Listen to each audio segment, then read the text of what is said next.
Gautama.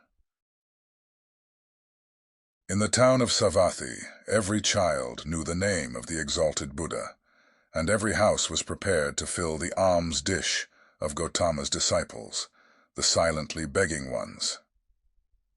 Near the town was Gautama's favorite place to stay, the grove of Jetavana, which the rich merchant Anathapindika, an obedient worshipper of the Exalted One, had given him and his people for a gift. All tales and answers which the two young ascetics had received in their search for Gautama's abode had pointed them towards this area. And arriving at Savatthi, in the very first house, before the door of which they stopped to beg, food has been offered to them, and they accepted the food. And Siddhartha asked the woman who handed them the food, "We would like to know, O charitable one, where the Buddha dwells, the most venerable one, for we are two samanas from the forest and have come to see him, the perfected one, and to hear the teachings from his mouth." Quoth the woman, "Here, you have truly come to the right place, you samanas from the forest. You should know in Jetavana, in the garden of Anathapindika, is where the Exalted One dwells. There you pilgrims shall spend the night, for there is enough space for the innumerable who flock here to hear the teachings from his mouth." This made Govinda happy, and full of joy he exclaimed, "Well so, thus we have reached our destination, and our path has come to an end. But tell us, O mother of the pilgrims, do you know him, the Buddha? Have you seen him with your own eyes?" Quoth the woman, "Many times I have seen him, the Exalted One. On many days I have seen him, walking through the alleys in silence, wearing his yellow cloak, presenting his alms dish in silence at the doors of the houses, leaving with a filled dish." Delightedly Govinda listened and wanted to ask and hear much more, but Siddhartha urged him to walk on. They thanked and left, and hardly had to ask for directions, for rather many pilgrims and monks as well from Gautama's community were on their way to the Jetavana. And since they reached it at night, there were constant arrivals, shouts, and talk of those who sought shelter and got it. The two samanas, accustomed to life in the forest, found quickly, and without making any noise, a place to stay, and rested there until the morning. At sunrise, they saw with astonishment what a large crowd of believers and curious people had spent the night here. On all paths of the marvelous grove, monks walked in yellow robes. Under the trees they sat here and there, in deep contemplation, or in a conversation about spiritual matters. The shady gardens looked like a city, full of people, bustling like bees. The majority of the monks went out with their alms dish, to collect food in town for their lunch, the only meal of the day. The Buddha himself, the enlightened one, was also in the habit of taking this walk, to beg in the morning. Siddhartha saw him, and he instantly recognized him, as if a god had pointed him out to him. He saw him, a simple man in a yellow robe, bearing the alms dish in his hand, walking silently. "Look here," Siddhartha said quietly to Govinda. "This one is the Buddha." Attentively, Govinda looked at the monk in the yellow robe, who seemed to be in no way different from the hundreds of other monks, and soon Govinda also realized, this is the one, and they followed him and observed him. The Buddha went on his way, modestly and deep in his thoughts. His calm face was neither happy nor sad. It seemed to smile quietly and inwardly. With a hidden smile, quiet, calm, somewhat resembling a healthy child, the Buddha walked, wore the robe, and placed his feet just as all of his monks did, according to a precise rule. But his face and his walk, his quietly lowered glance, his quietly dangling hand, and even every finger of his quietly dangling hand, expressed peace, expressed perfection, did not search, did not imitate, breathed softly in an unwithering calm, in an unwithering light, an untouchable peace. Thus Gautama walked towards the town to collect alms, and the two samanas recognized him solely by the perfection of his calm, by the quietness of his appearance, in which there was no searching, no desire, no imitation, no effort to be seen, only light and peace. "Today we'll hear the teachings from his mouth," said Govinda. Siddhartha did not answer. He felt little curiosity for the teachings. He did not believe that they would teach him anything new. But he had, just as Govinda had, heard the contents of this Buddha's teachings again and again, though these reports only represented second or third-hand information. But attentively he looked at Gautama's head, his shoulders, his feet, his quietly dangling hand, and it seemed to him as if every joint of every finger of this hand was of these teachings, spoke of, breathed of, exhaled the fragrant of, glistened of truth. This man, this Buddha, was truthful down to the gesture of his last finger. This man was holy. Never before Siddhartha had venerated a person so much. Never before he had loved a person as much as this one. They both followed the Buddha until they reached the town and then returned in silence, for they themselves intended to abstain from on this day. They saw Gautama returning. What he ate could not even have satisfied a bird's appetite, and they saw him retiring into the shade of the mango trees. But in the evening, when the heat cooled down, and everyone in the camp started to bustle about and gathered around, they heard the Buddha teaching. They heard his voice, and it was also perfected, was of perfect calmness, was full of peace. Gautama taught the teachings of suffering, of the origin of suffering, of the way to relieve suffering. Calmly and clearly his quiet speech flowed on. Suffering was life, full of suffering was the world, but salvation from suffering had been found. Salvation was obtained by him who would walk the path of the Buddha. With a soft, yet firm voice, the Exalted One spoke, taught the four main doctrines, taught the eightfold path. Patiently he went the usual path of the teachings, of the examples, of the repetitions, brightly and quietly. His voice hovered over the listeners, like a light, like a starry sky. When the Buddha, night had already fallen, ended his speech, many a pilgrim stepped forward and asked to be accepted into the community, sought refuge in the teachings. And Gautama accepted them by speaking. "You have heard the teachings well. It has come to you well. Thus join us and walk in holiness, to put an end to all suffering." Behold, then Govinda, the shy one, also stepped forward and spoke. "I also take my refuge in the Exalted One and his teachings." And he asked to be accepted into the community of his disciples, and was accepted. Right afterwards, when the Buddha had retired for the night, Govinda turned to Siddhartha and spoke eagerly. "Siddhartha, it is not my place to scold you. We have both heard the Exalted One, we have both perceived the teachings. Govinda has heard the teachings, he has taken refuge in it. But you, my honored friend, don't you also want to walk the path of salvation? Would you want to hesitate? Do you want to wait any longer?" Siddhartha awakened as if he had been asleep when he heard Govinda's words. For a long time he looked into Govinda's face. Then he spoke quietly, in a voice without mockery. "Govinda, my friend, now you have taken this step, now you have chosen this path. Always, O Govinda, you've been my friend. You've always walked one step behind me. Often I have thought, won't Govinda for once also take a step by himself, without me, out of his own soul? Behold, now you've turned into a man, and are choosing your path for yourself. I wish that you would go it up to its end, O my friend, that you shall find salvation." Govinda, not completely understanding it yet, repeated his question in an impatient tone.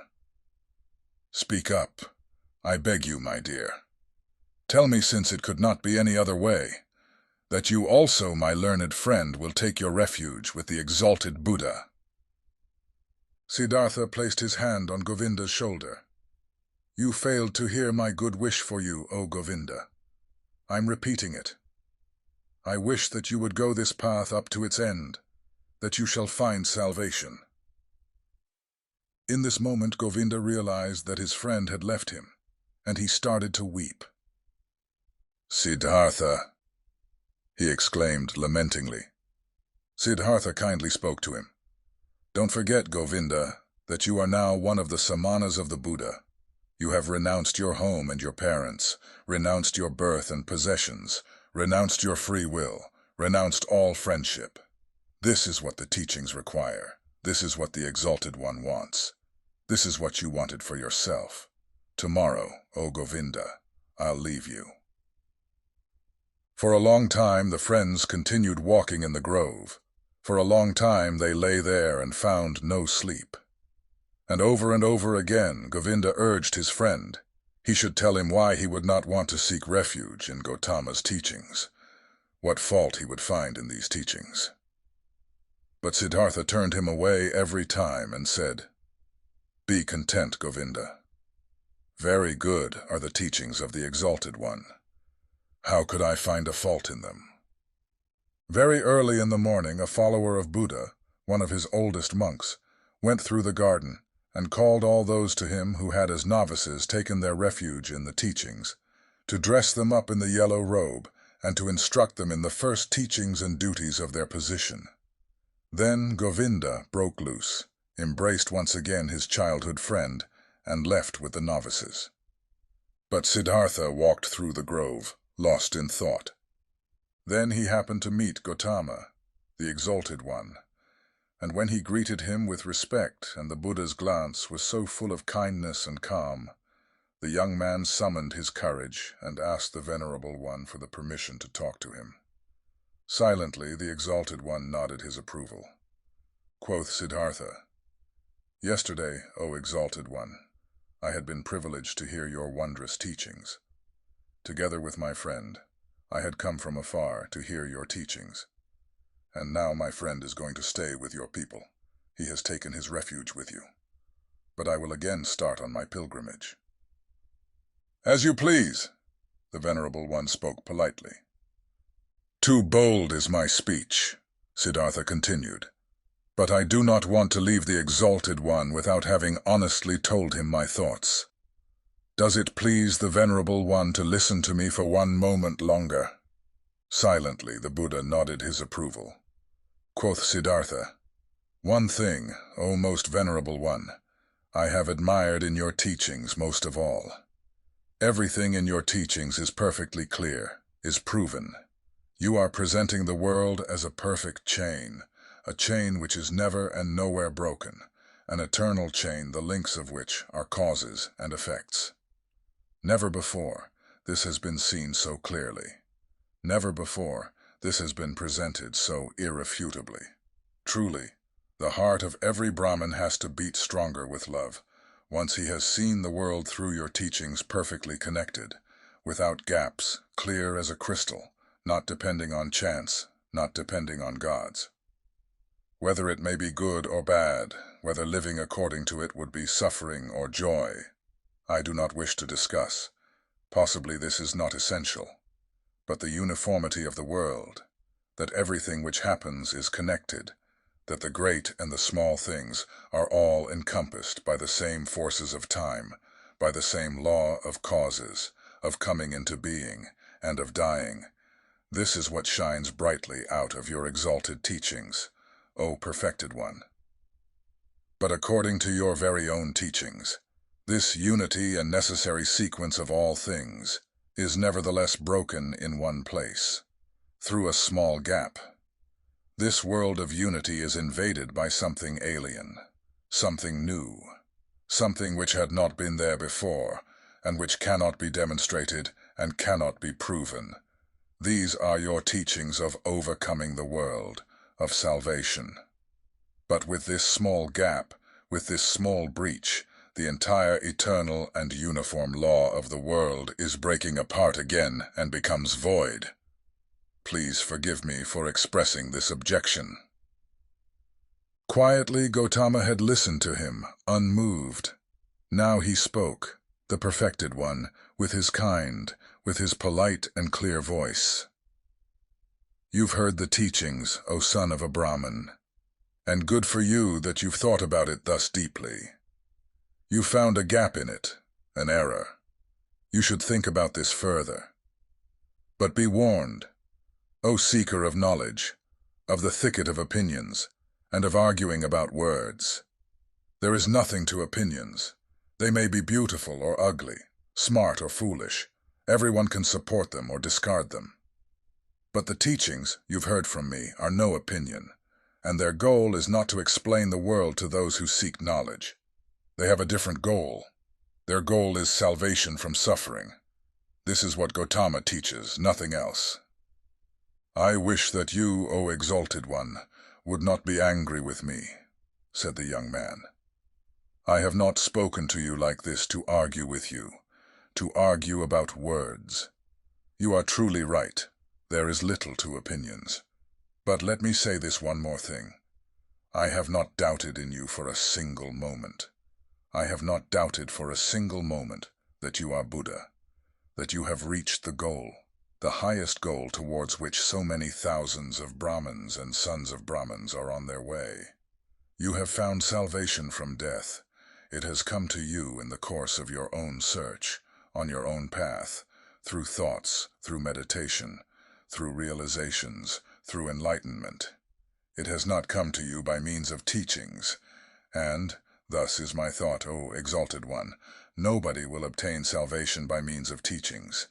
You will not be able to convey and say to anybody, O venerable one, in words and through teachings, what has happened to you in the hour of enlightenment. The teachings of the enlightened Buddha contain much. It teaches many to live righteously, to avoid evil. But there is one thing which these so clear, these so venerable teachings do not contain. They do not contain the mystery of what the exalted one has experienced for himself, he alone among hundreds of thousands. This is what I have thought and realized when I have heard the teachings. This is why I am continuing my travels, not to seek other, better teachings, for I know there are none, but to depart from all teachings and all teachers, and to reach my goal by myself, or to die. But often I'll think of this day, O exalted one, and of this hour when my eyes beheld a holy man." The Buddha's eyes quietly looked to the ground. Quietly, in perfect equanimity, his inscrutable face was smiling. "I wish," the venerable one spoke slowly, "that your thoughts shall not be in error, that you shall reach the goal. But tell me, have you seen the multitude of my samanas, my many brothers, who have taken refuge in the teachings? And do you believe, O stranger, O samana, do you believe that it would be better for them all to abandon the teachings and to return into the life, the world, and of desires?" "Far is such a thought from my mind," exclaimed Siddhartha. "I wish that they shall all stay with the teachings, that they shall reach their goal. It is not my place to judge another person's life. Only for myself alone, I must decide, I must choose, I must refuse. Salvation from the self is what we samanas search for, O exalted one. If I merely were one of your disciples, O venerable one, I'd fear that it might happen to me that only seemingly, only deceptively myself would be calm and be redeemed, but that in truth it would live on and grow. For then I had replaced myself with the teachings, my duty to follow you, my love for you, and the community of the monks." With half of a smile, with an unwavering openness and kindness, Gautama looked into the stranger's eyes and bid him to leave with a hardly noticeable gesture. "You are wise, O Samana," the venerable one spoke. "You know how to talk wisely, my friend. Be aware of too much wisdom."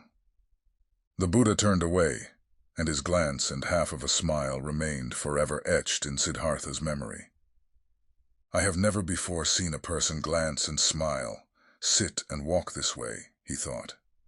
Truly, I wish to be able to glance and smile, sit and walk this way too, thus free, thus venerable, thus concealed, thus open, thus childlike and mysterious. Truly, only a person who has succeeded in reaching the innermost part of his self would glance and walk this way. Well, so, I also will seek to reach the innermost part of myself. I saw a man, Siddhartha thought, a single man, before whom I would have to lower my glance. I do not want to lower my glance before any other, not before any other. No teachings will entice me any more, since this man's teachings have not enticed me. I am deprived by the Buddha, thought Siddhartha. I am deprived, and even more he has given to me. He has deprived me of my friend, the one who had believed in me and now believes in him, who had been my shadow and is now Gautama's shadow. But he has given me Siddhartha myself,